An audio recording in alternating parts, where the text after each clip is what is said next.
안녕하세요. 오늘부터 챕터 2를 여러분들과 함께 읽어보도록 하겠습니다. 얼마 전까지만 해도 눈이 오는 듯 싶더니 하룻밤 자는 사이에 갑자기 세상에 페인트 칠을 다시 한 듯 회색빛 세상이 현란한 색깔의 꽃벽으로 변했다. 자세히 보면 마치 인상파 화가의 붓결처럼 나뭇가지마다 초록빛 점들이 찍혀 있다. 여동생 부부가 어디를 가야 할 일이 생기고 마침 어머니도 집을 비워야 해서 가장 융통성 있는 스케줄을 가진 내가 이틀 동안 조카 건우의 공식적 보모로 발탁되었다. 결혼을 안 했으니 내 속으로 낳은 자식은 없지만 그래도 조카가 10씩이나 있다. 하지만 그저 시간 나면 잠깐 놀아주거나 가끔 장난감 선물이나 줄 뿐 내 스케줄에 얽매여 어린 조카들과 1시간 이상 함께 보내는 일은 별로 없었다.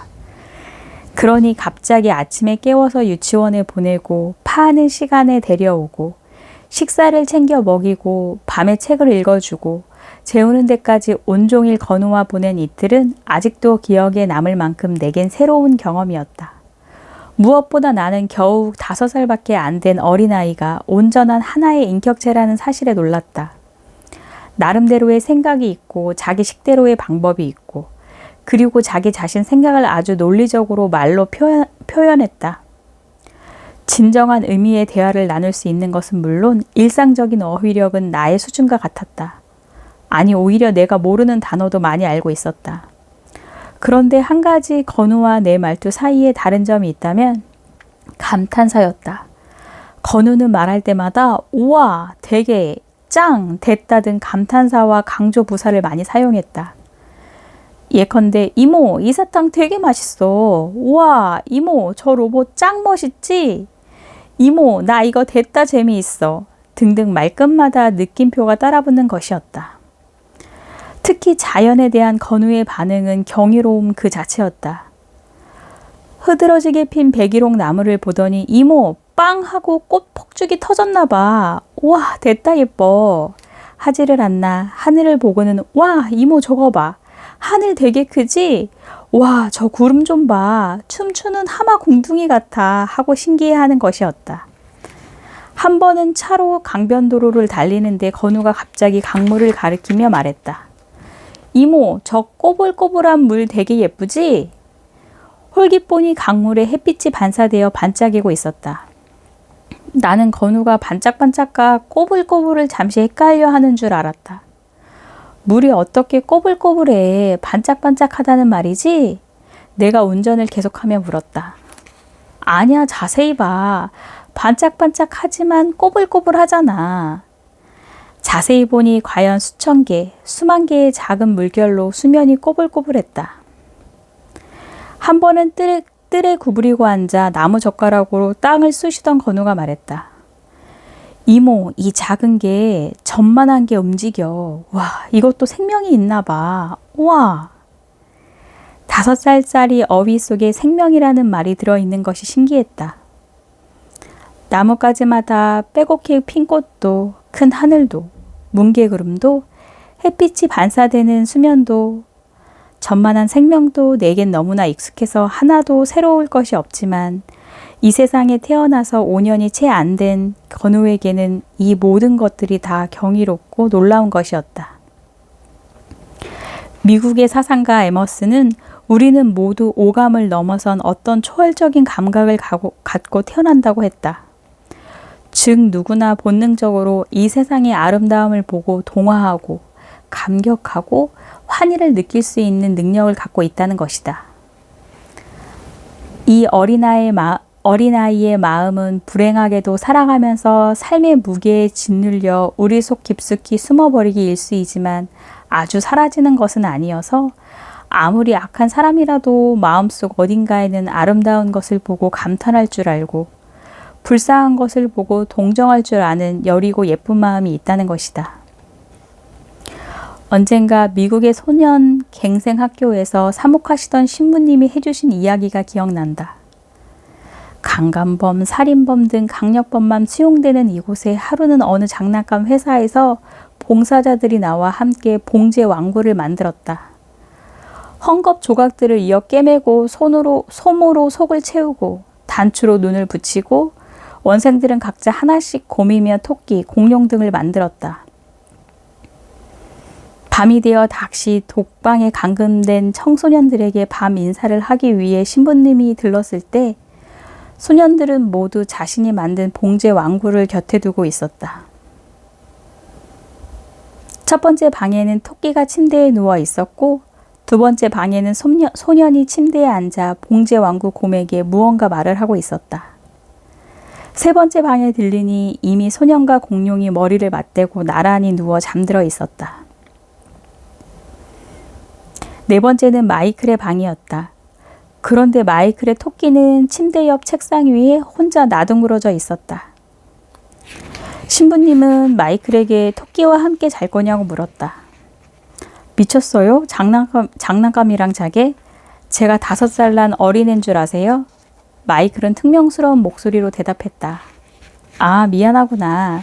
난 그냥 책상에 혼자 있으니 내 토끼가 좀 외롭지 않을까 해서 말이야. 얼마 후 신부님이 다시 마이클의 방에 들렀을 때는 책상 위에 반드시 눕혀진 토끼 위에 손수건 이불이 덮여 있었다. 우리는 때로 마이클처럼 마음속에 어린아이를 부끄러워한다.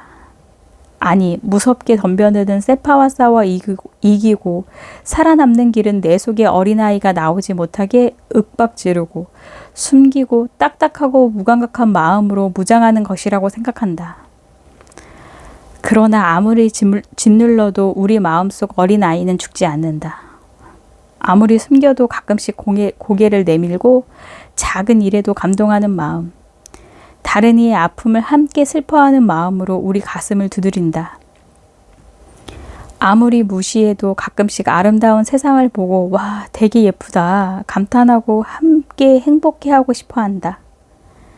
이 찬란한 계절은 오랜만에 한번 하늘을 쳐다보고 주위를 둘러보고 우리 마음속 어린아이가 자유롭게 와 하고 감탄하도록 내버려두기 좋은 때인 것 같다. 와, 어디선가 빵 하고 꽃 폭죽이 터졌네. 어디를 보나 꽃 천지네. 하늘은 너무너무 파랗고 강물은 반짝반짝 꼬불꼬불 되게 예쁘네.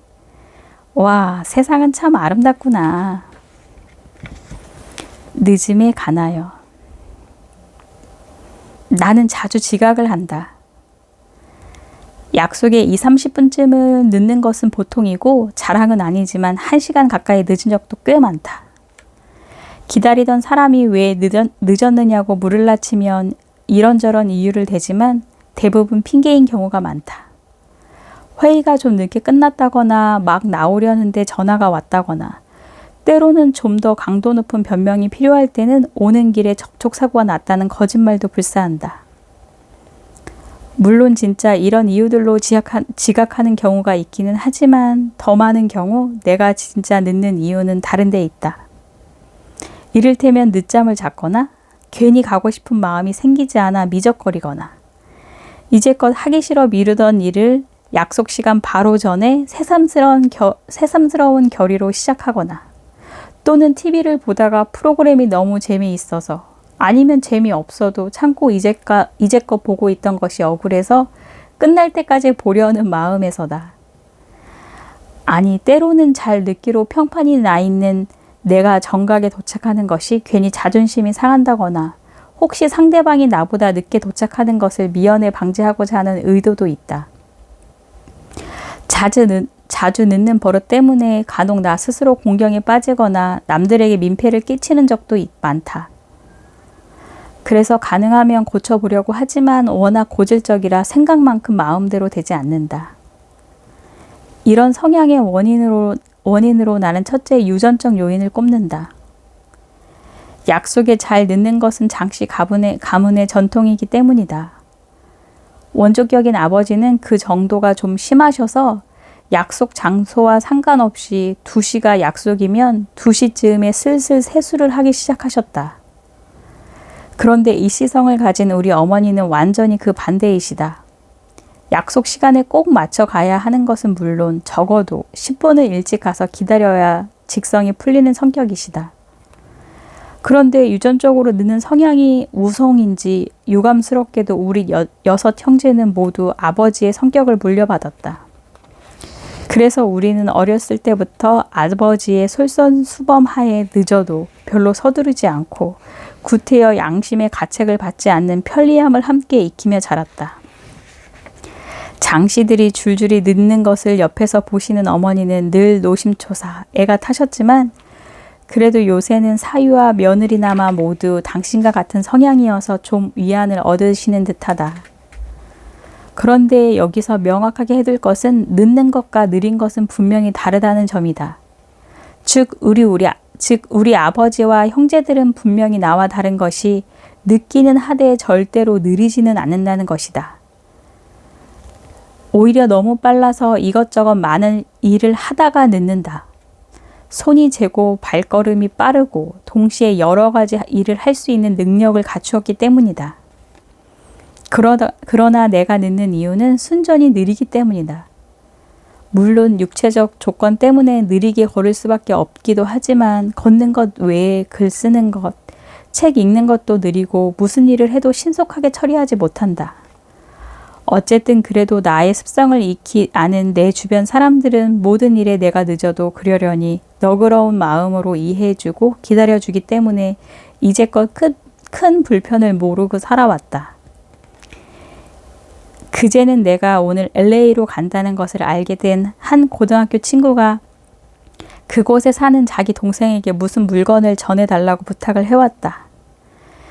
내심 귀찮기는 했지만 별로 짐이 많지 않으므로 그럼하고 했고 친구는 오후 4시까지 내 연구실로 오겠다고 했다. 그런데 약속 시간이 30분이 지나도록 친구는 나타나지 않았다. 출국 준비 때문에 안 그래도 바쁘고 여러 가지 정리할 것도 많은데 시간이 지날수록 나는 점점 초조한 생각이 들었다. 1시간이 지나고 전화 연락도 안 되자 나는 은근히 부하가 치밀어 올랐다. 내 시간이 어떤 시간인데 그냥 집에서 노는 자기 시간이랑 같아? 없는 시간 쪼개어 기다리는 것인데. 걸핏하면 남을 기다리게 하는 내가 남 기다리는 것은 참지 못하고 야비하게 4시간까지 따지며 겨우 화를 달래고 있었다. 거의 6시가 되어서야 헐레벌떡 들어온 친구는 미안하다고 100배 사죄하면서 늦은 이유를 설명했다. 치매에 걸린 시어머니를 모시고 사는데 조금이라도 한눈을 팔면 밖에 나가 길을 잃으신다는 것이었다. 그런데 잠깐 화장실에 간 사이에 시어머니가 온데간데 없어지셨고 온 동네를 뒤지다 무턱대고 찻길로 가는 시어머니를 아슬아슬하게 구해 옆집에 잠깐 막혀놓고 달려왔다는 것이었다. 정말 큰일 날 뻔했지. 노인네 그렇게 허무하게 가시면 난 어쩌라고. 말하면서 친구는 눈물까지 글썽였다.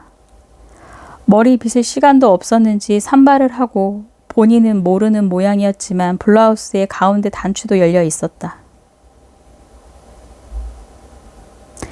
그냥 집에서 노는 친구의 치열한 시간에 비해 갑자기 4시간이 너무나 평화롭고 무료하게 느껴져서 한마디 불평도 않고 입을 다물었다. 어쨌든 나는 지금 이 글을 LA행 비행기 안에서 쓰고 있다. 출국일은 부득부득 다가오는데 도무지 무엇에 대해 써야 할지 생각이 안 나서 최후의 순간까지 미루다가 아예 비행기 안에서 쓰기로 작정했던 것이다. 비행기 말이 나왔으니 말이지만 천성적으로 잘 늦는 내게 제일 불편한 게 바로 비행기 스케줄이다. 나의 늦는 습성을 이해하고 기다려주지 않기 때문이다. 오늘도 어머니의 독촉을 못 들은 척 어영부영 시간을 보내다 탑승이 시작된 다음에야 겨우 인천공항에 도착했다. 허겁지겁 수속을 하고 겨우 비행기를 탔는데 문제는 경유지인 일본의 나리타 공항에서 발생했다. 면세점 물건 구경을 한다고 조금씩 걸어가다 보니 너무 멀리까지 왔다 싶은 순간 스피커에서 내 이름이 방송되고 있었다. 시계를 보니 이미 이륙 시간이 지나 있었다. 내 걸음으로 게이트까지 돌아가는 것은 불가능했다. 지나는 공항 직원에게 비행기를 놓치게 되었다고 설명하자 그때부터 마치 나리타 공항 전체가 특공 작전에 돌입한 듯 했다. 우선 직원들이 서로 무전기로 연락해 가며 나를 휠체어에 태워 게이트로 데리고 갔고, 그러나 비행기는 터미널을 떠나기 위해 이미 브릿지와 연결을 끊은 후였다. 직원 2~3명이 더 합세해서 무엇라고 서로 긴박하게 말하더니 나를 휠체어에서 작은 간이형 의자로 옮겨 앉혔다. 그러고는 2사람이 양쪽에서 내 의자를 들고 터미널 밖으로 나가 이미 이륙 준비가 끝난 비행기 쪽으로 갔다. 그곳에는 흡사 커다란 기중기와 같은 기계를 실은 차가 대기하고 있었다. 기중기가 내 의자를 허공으로 들어 올리자 비행기 옆쪽에 비상문이 열렸다. 의자에 앉은 채 기중기 끝에 매달려 비행기 비상문 안으로 들어서자 신기하게도 바로 내 지정석 옆이었다. 스튜디오스들의 도움으로 내가 좌석에 앉자마자 비행기는 움직이기 시작했다. 지금은 마치 아무 일도 없었다는 듯 평화롭게 컴퓨터 자판을 두드리고 있지만 불과 1~2시간 전의 일이다. 그래도 일말의 양심은 있어서 너무나 많은 사람들이 오로지 나 때문에 동분서주하며 복잡한 과정을 거치는 것을 보고 지금 내 마음은 고마움과 함께 이제 다음부터는 절대로 비행기 시간에 늦지 말아야지. 아니, 비행기 시간뿐만 아니라 모든 약속에 절대로 늦지 말아야지 하는 결의에 불타오르고 있다. 이젠 절대 늦지 말아야지. 다시 또 늦으면 사람이 아니다. 한데 불현듯 아까 서울을 떠날 때 공항 직원이 한 말이 생각난다. 완전히 꼴찌로 오셨네요. 그런데 좌석은 일찍 온 분들보다 더 좋은 데가 되었으니 오히려 늦어서 이득 보셨네요. 앞으로 과연 나는 약속 시간에 늦을까 안 늦을까 나도 참 궁금하다. 못했지만 잘했어요. 영어에서 쓰는 수사법 중 옥시모론이라는 게 있다. 영한 사전에는 모순 형용법이라고 해석되어 있는데 서로 상반되는 의미의 단어를 병치하여 상황을 강조하거나 독자의 관심을 끄는 비유법이다. 예컨대 오래전 박정희 대통령이 암살당했을 때 뉴욕타임스의 헤드라인은 작은 거인 암살당하다 였는데 이것도 옥시모론의 일종이다. 즉 신체적으로는 작지만 권력이나 영향력 면에서는 거인이므로 얼핏 보기에 서로 모순된 이미지이지만 함께 쓰여도 전혀 어색하지 않다. 오히려 듣는 사람이 환기를 불러 일으키는 부수적 효과까지도 갖고 있다. 또 다른 예로 아인슈타인과 같이 일반 사람들이 익숙한 일에는 서투르고 자기 분야에서는 천재성을 발휘하는 사람을 이르는 우둔한 천재나 어두운 빛과 같은 이미지 묘사 또는 우리가 자주 사용하는 다하는 비밀이라는 말도 따지고 보면 모순 형용법의 일례이다.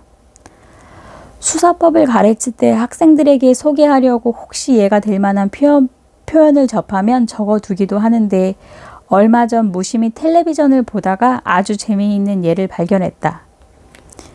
일요일 밤에 방송되는 세상에서 가장 아름다운 여행이라는 프로그램인데 각 분야의 전문가들이 희귀병을 앓고 있는 어린이의 치료와 가정적 문제를 도와준다.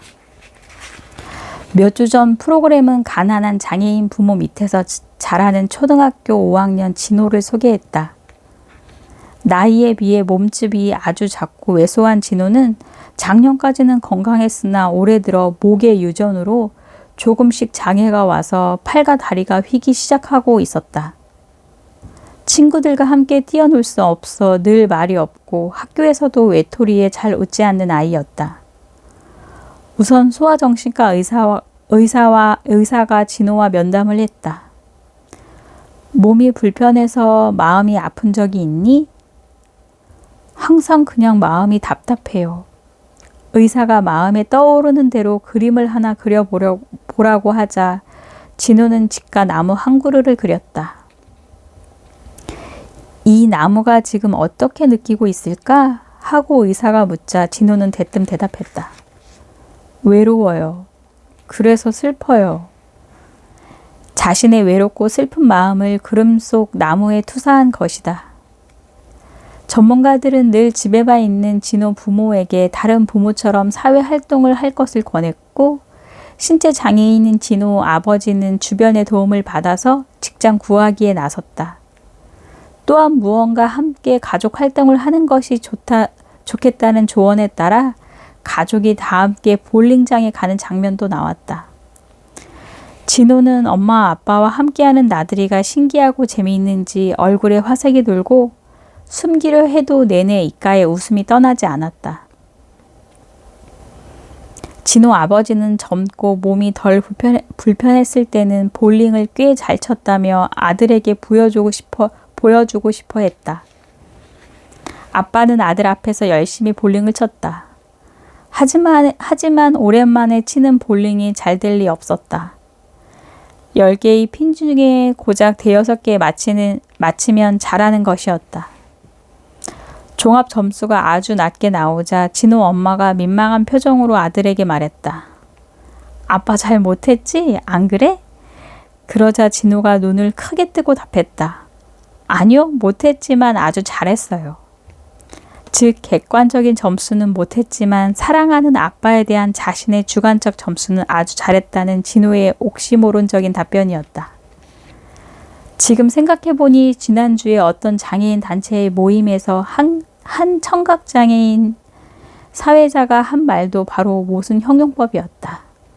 우리는 볼 수 없지만 볼 수 있고 들을 수 없지만 들을 수 있습니다.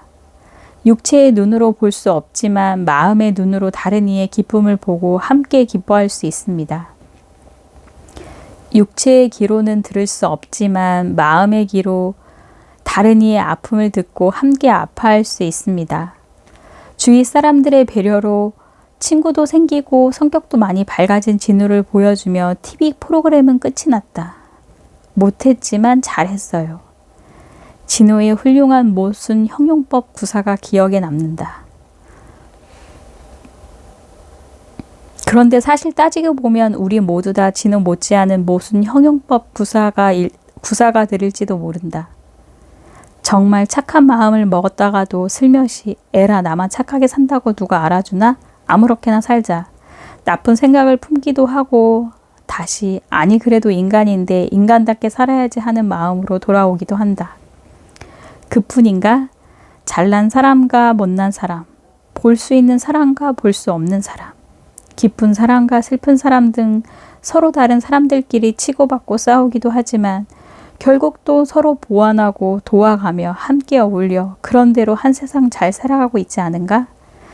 그러니 이 세상이야말로 제일 좋은 모순 형용법의 예이다.